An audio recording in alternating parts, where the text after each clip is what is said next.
Sayansi ya mafuta ya kupikia inakuchanganya? Leo nakufundisha sayansi ya mafuta ya omega 3, omega 6 na omega 9. Omega 3 unapewa kwa ajili ya maradhi ya moyo. Je, kwa nini usipewe vidonge vya omega 6? Hilo ndio somo la leo. Tukazia somo letu la jana. Huu hapa ni muunganiko wa carbon atom zaidi ya moja, na carbon to carbon to carbon imeunganishwa na bondi moja. Huu mstari unaouona ni bondi, ni kitu ambacho kinaunganisha carbon to carbon.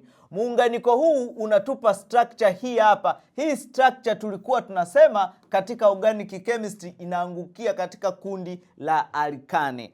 Tuna structure nyingine hii hapa. Hii structure ndani yake kuna muunganiko wa carbon to carbon kwa kutumia bondi mbili. Bondi mbili maana yake ni kwamba kuna dashi mbili kama hizi. Tukiona kuna muunganiko wa hapa hivi, unapunguza hydrogen atom ambazo zitakaa katika hii carbon ambayo imeungana kwa double bondi. Kama carbon inatengeneza bondi 4, basi 1, 2, 3, 4 zimekamilika. Hapa kutakaa hydrogen, kutakaa hydrogen, kutakaa hydrogen, hydrogen, hydrogen, hydrogen, hydrogen, hydrogen, hydrogen, hydrogen. Kwa hiyo tutatengeneza umbo la namna hii, umbo la hivi. Hapa kutakuwa na double bond, alafu CS2, alafu tutatengeneza kitu kama hiki. Huu ndo muundo wa compound ambao tulikuwa tunaita alkene. Alafu tuna compound nyingine ambayo ni alkene hii, yani katika muundo kuna double bondi ambao ndo hii hapa, lakini double bondi ziko zaidi ya moja. Hapa kuna double bondi ya kwanza, hapa kuna double bondi ya pili, hapa kuna double bondi ya tatu. Kunapo kuwepo na double bondi zaidi ya moja, bado itaitwa ni alkene, lakini ni alkene ambayo ina double bondi zaidi ya moja. Kama double bondi iko zaidi ya moja, muundo huo tunauita ni polyunsaturated. Polyunsaturated. Kuwa unsaturated maana yake ni kwamba huo muundo una double bondi, lakini kama hizo double bondi ziko zaidi ya moja tutaita poly. Poly means many. Kwa hiyo itakuwa ni kwamba ni muundo wa zaidi ya double bondi moja. Halafu muundo huu hapa una double bondi moja tu. Kwa hiyo hapa tutaita ni mono unsaturated. Halafu hapa hakuna double bondi, tutaita ni saturated. Kuwa saturated maana yake ni kwamba huwezi kuongeza hydrogen atoms. Kuwa unsaturated maana yake ni kwamba unaweza ukavunja hii bondi ukaongeza hydrogen atom hapa. Lakini kuwa polyunsaturated unaweza ukazivunja hizi double bondi zote ukaongeza hydrogen atom. Kumbuka kile kitendo tulichokuwa tunasema hydrogenation of alkene. Tulikuwa tunafanya nini? Tunatumia joto na catalyst kuongeza hydrogen atom katika structure ambayo ni monounsaturated. Lengo tulikuwa tunaiconvert kutoka kwenye alkene kwenda kwenye alkane, kuifanya iwe more stable. Sasa mafuta yote ambayo yanaangukia katika kundi la saturated, haya ni pamoja na samli, siagi na nazi. Samli na siagi ni mafuta yanayotoka kwenye maziwa, lakini bila kusahau mafuta yanayotokana na nyama ambayo yanaitwa beef tallow. Kuna mafuta pia yanayotokana na kitimoto ambayo yanaitwa lard. Haya mafuta yote yanaangukia katika kundi la saturated. Kimuundo yana muundo wa namna hii. Naomba ukalili hilo au uelewe hilo.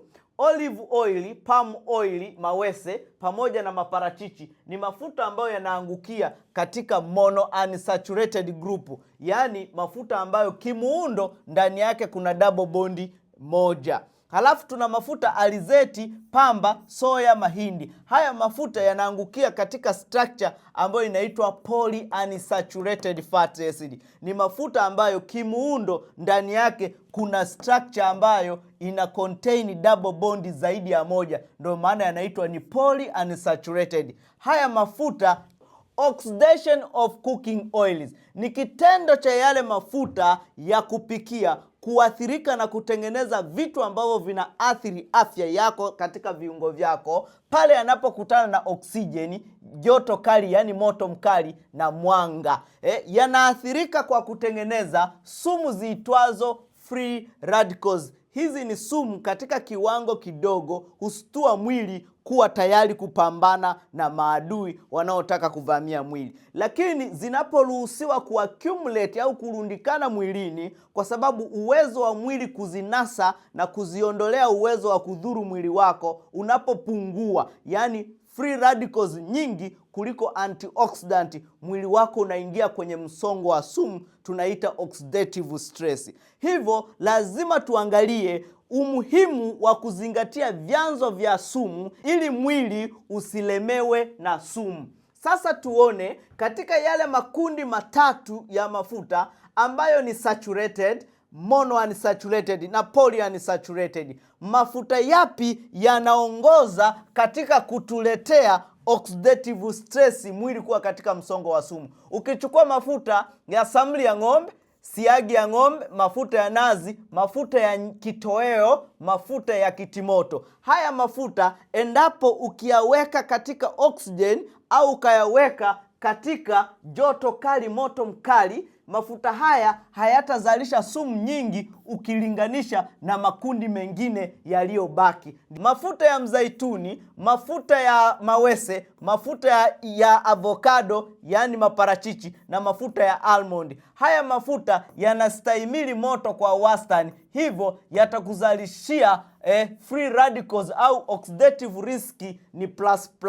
Maana yake haya mafuta, ndio maana olive oil inawekwa katika chupa isiyoaksi mwanga. Ndio maana mafuta haya yanatunzwa mbali na mwanga ili yasiweze kuathirika. Ndio maana unashauriwa usiyakaangie chakula. Alizeti, pamba, soya, mahindi. Mafuta haya ni mafuta ambayo yanaitwa polyunsaturated. Mafuta haya kimuundo yana double bonds nyingi ndani yake. Hivyo yanapowekwa katika moto mkali, mafuta haya yanaathirika kwa wepesi. Mafuta haya ya alizeti yana oxidative risk kubwa ukilinganisha na haya makundi mengine. Sasa tumeona oxidative risk, uhatari wa kutengeneza sumu pale yanapowekwa katika moto mkali. Tunaona ya kwamba mafuta ya alizeti, pamba, soya, mahindi yanaongoza, si mazuri kukaangia. Pale unapoenda kununua chips wanatumia deep fryer ambayo ina lita ngapi? Yale mafuta yanatokota kwa muda gani? Kuanzia asubuhi mpaka jioni. Angalia kiwanda kinachokaanga mandazi,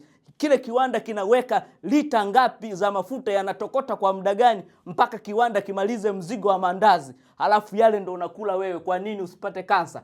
Tunaenda tena kwenye mafuta ya olive. Haya mafuta tukizungumzia olive kuja huku, mafuta haya wengi wanayaogopa kwa sababu ni gari. Sasa tuangalie omega 3, omega 6 na omega 9. Haya ni mafuta ambayo mwili wa binadamu hauwezi kuyatengeneza. Tunayahitaji kutoka kwenye chakula isipokuwa omega 9. Kwa hiyo omega 6 na omega 3 yanaitwa essential oils. Lazima tupate kutoka kwenye chakula tunachokula kila siku. Kwa nini yaliitwa omega 3? Ukiangalia structure ya fat acid inakuwa na methyl group na inakuwa na carboxyl group huku na huku. Sasa tukihesabu kuanzia huku kwenye methyl group, kama hiyo double bond iko katika carbon ya 3, tutaita ni omega 3. 1, 2, 3, basi hii itaitwa ni omega 3 kwa sababu double bond iko katika carbon ya 3. Endapo double bond iko katika carbon ya 6, tutaita ni omega 6. Endapo double bond iko katika carbon ya 9, tutaita ni omega 9. Mifano ya mafuta ambayo ni omega 3 ni pamoja na mafuta ya samaki, yapo katika mfumo wa DHA na EPA. Huu ni mchanganuo wa omega 3 zilizopo katika mafuta ya samaki. Mimea hutupatia omega 3 ambayo inaitwa alpha linolenic acid ambayo ni plant based omega 3. Kwa mfano kwenye almond, kwenye walnut, kwenye macadamia unapata omega 3 iliyomo mle. Kazi kubwa ya omega 3 katika mwili wa binadamu ni kunyamazisha sehemu zilizovimba. Kwa mfano labda una mafua, una shinikizo la juu la damu, una matatizo ya joint kuuma, joint kukauka maji, tatizo la pumu ya ngozi, yenyewe inaenda kunyamazisha. Hali hiyo tunaita anti-inflammatory effect. Omega 6 ni pamoja na mafuta ya alizeti, pamba, soya, mahindi. Haya ni mafuta yenye utajiri mkubwa wa omega 6. Omega 6 kazi yake katika mwili wa binadamu, yani yana effect gani? Effect yake ni pro-inflammatory, yanaamsha mapigano. Yani mfano wewe kama una allergy sana, ukitumia mafuta yenye utajiri mkubwa wa omega 6 unachochea allergy. Kama wewe una tatizo la shinikizo la juu la damu unachochea. Kama wewe una tatizo la joint na mifupa unachochea, kwa sababu ni pro-inflammatory. Nitakuonesha kwa kina zaidi. Omega 9 ni pamoja na mafuta ya mzaituni na mafuta ya avocado, yani maparachichi. Tabia ya mafuta yenye muundo wa omega 3 ni kushusha ukali wa kinga ya mwili uliopitiliza. Umekutana na vumbi tu wewe umereact, umekutana na baridi tu wewe ni tonsils. Sasa omega 3 ina moderate ili usiwe na hasira na kila kitu kipya.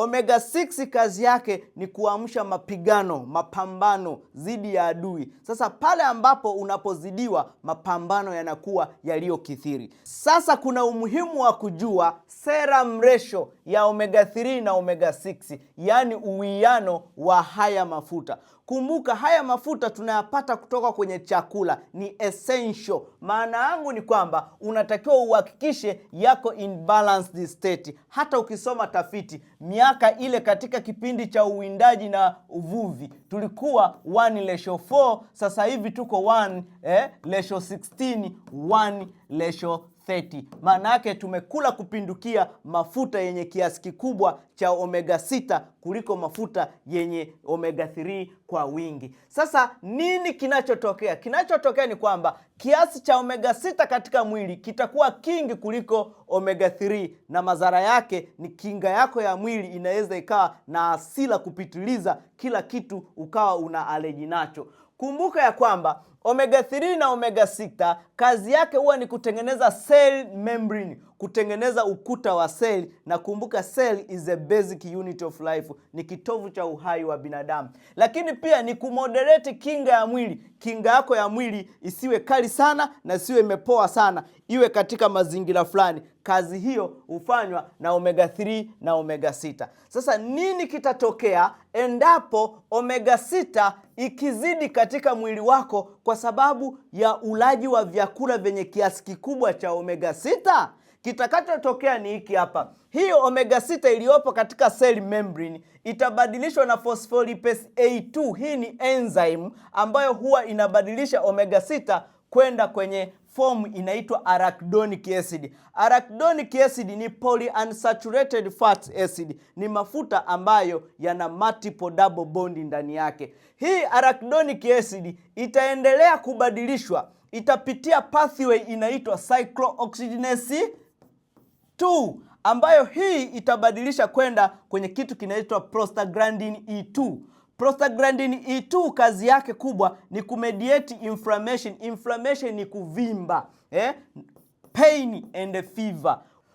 Wewe ambaye unahangaika na magonjwa ya kuvimba kwa viungo na kukauka maji, kwa mfano joint zako zote ziko hoi bin tabani, umri wako bado mdogo, yaweza kuwa umezidisha kiasi cha omega 6, zinabadilishwa kwenda kwenye arachidonic, zinakuja kwenye prostaglandin E2 ambayo ina mediate kuvimba, maumivu na homa sugu. Kila siku unapoenda hospitalini unaambiwa una UTI sugu. UTI gani hiyo isiyoisha? Kumbuka pia mwili ukiwa katika chronic inflammation, hali hiyo huchangia kinga ya mwili kushuka na kuvamiwa na UTI za mara kwa mara. Tunaendelea. Hii arachidonic acid inaweza pia kubadilishwa kupitia COX pathway, tukapata thromboxane A2. Hii pia husababisha kutengeneza kwa donge la damu inayoganda katika mishipa ya damu. Hali hii inaweza kusababishia kiharusi. Ndio maana wagonjwa wenye maumivu sugu ya mifupa na homa sugu kwa ndani, ambao wanajitafsiri wana UTI zisizokoma, hawaishi kutumia dawa za maumivu kama Brufen, Meloxicam kila siku. Hizo dawa huwa zinaenda kubloko arachidonic acid isibadilishwe kuja huku, ni kwa sababu wao watakuwa ni wahanga wa dawa zinazobloko COX pathway, kwa sababu hawapunguzi mafuta mengi yanayowaletea kiasi kikubwa cha omega 6. Na wale ambao kila siku wanatumia dawa za kufanya damu iwe nyepesi ili kuzuia shambulio la moyo, utakuwa mhanga milele, kwa sababu huachi mafuta ambayo yanaongeza uzalishaji wa thromboxane A2 ambayo ina promote platelet aggregation. Sasa kingine ambacho hukijui ni kwamba arachidonic acid iliyotengenezwa baada ya kuzidisha mafuta ya omega 6 husababisha uzalishaji wa leukotrienes, ambayo hii hupitia LOX pathway, husababisha allergy na asthma. Kumbe unapozidisha omega 6 unaweza kupata maradhi mengi ambayo tunaita inflammatory disease, ikiwemo maradhi ya mcharuko wa ubongo wako kushindwa kufanya kazi, maradhi ya kifua, maradhi ya mishipa ya damu, shinikizo la juu la damu, maradhi ya ugumba, maradhi ya kansa, maradhi ya uzazi, mwanaume unakuwa goigoi kitandani, weakness ya ajabu. Haya yote ni kwa sababu ugoigoi wako unatokana na hapa. Kumbe mafuta ya mbegu za mimea, ubaya wake si tu kwamba ni mepesi kuathirika kwenye moto, lakini pia yana kiasi kikubwa cha omega 6 ambayo hutuzalishia inflammatory mediators ambazo ni prostaglandini E2 pamoja na thromboxane A2 ambayo ina promote platelet aggregation, utengenezaji wa thrombus, pamoja na leukotrienes ambayo inasababisha asthma na allergy sugu. Tumia njia hizi kujihakiki kama umeathirika na mafuta mabaya mwilini mwako. Kipimo cha kwanza, pima high sensitivity C-reactive protein. Kipimo cha pili, pima tumor necrotic factor. Kipimo cha tatu, pima interleukin 6. Vipimo vyote hivyo vitatu ni vikubwa na vinapimwa kwa kutumia sampuli ya damu. Tembelea hospitali yoyote kubwa uweze kufanyiwa vipimo hivyo kwa ajili ya matibabu ya kina. Daktari atakupima vipimo vingine vya nyongeza. Lengo ni kujiridhisha kwa kina kama hauna mambo mengine ambayo yanaweza kusababisha kupanda kwa hayo majibu, na kukonkludi ni madhara ya chakula.